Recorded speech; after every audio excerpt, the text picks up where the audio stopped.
adventure so bright. I'm Bennett SG, come and see. Masayang vlog para sa'yo, believe me.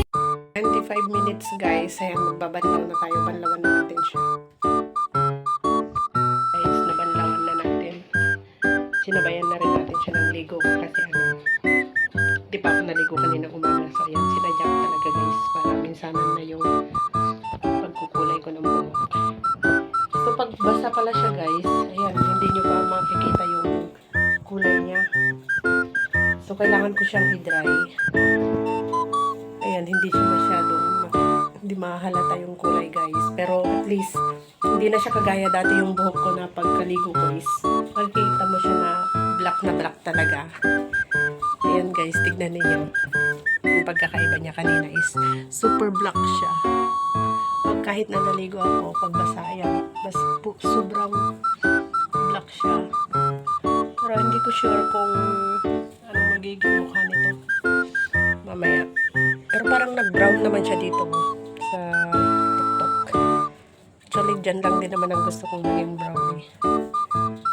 Sa mga ano lang, sa labas lang. Kahit hindi na sa loob. Ayan guys. So, i-dryer natin siya saglit para makita natin kung ano yung magiging kulay niya ba. Kung lilitaw ba yung pagiging kulay niya pag dry or hindi na siya. Wala eh, parang hindi naman siya nagkakulay brown masyado.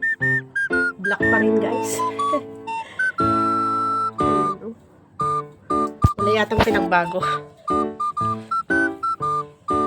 Try natin i-dryer. I-dryer natin siya para makita natin kung makahalata ba natin yun. Hindi pa magbago.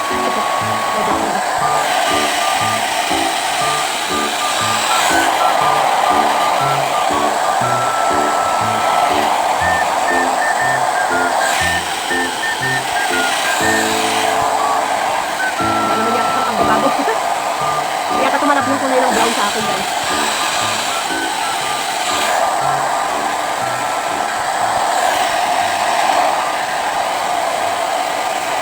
Guys, hindi siya masyadong makulay. Pero sabi nila, pag nagkulay ka daw ng buhok, pag nasa labas ka na daw ng ng bahay, I mean, pag naaarawan na daw, saka na daw yung lalabas yung kulay niya. Hindi ko na kulayan ng maayos. Kulang yata yung buhok. Ano ko, nabili ko dapat dalawa pala yun. Pero at least, hindi na siya as in black na black kagaya nung dati. Okay na rin ako dito sa kulay niya. Saka yung kulay na gusto ko, dito lang talaga siya. May part siya dito. Gusto ko dyan. So, ayan lang guys. And, okay na rin. Hindi na siya black na black.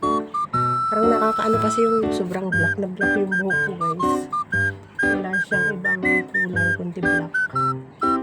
Ngayon may ano na siya, parang medyo alam mo yun, parang dumilim konti. So na guys, ang aking new color. Hindi siya masyadong magkulay.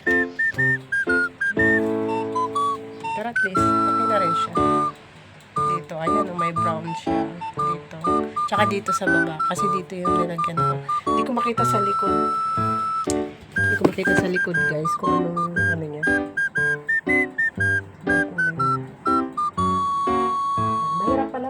Mahirap pala guys magkulay ng sarili mo lang. Mas maganda pag may kasama ka para maano niyang mabuti yung paglagay. Nakakatakot kasi pag nagkulay ka na solo ka lang tapos mamaya matalsikan yung mata mo.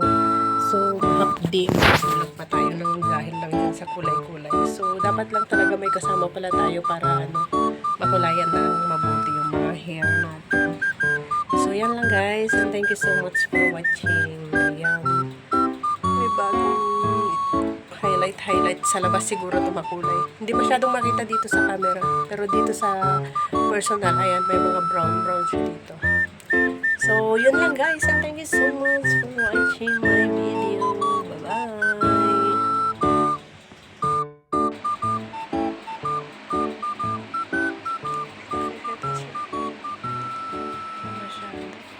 And you're so bright.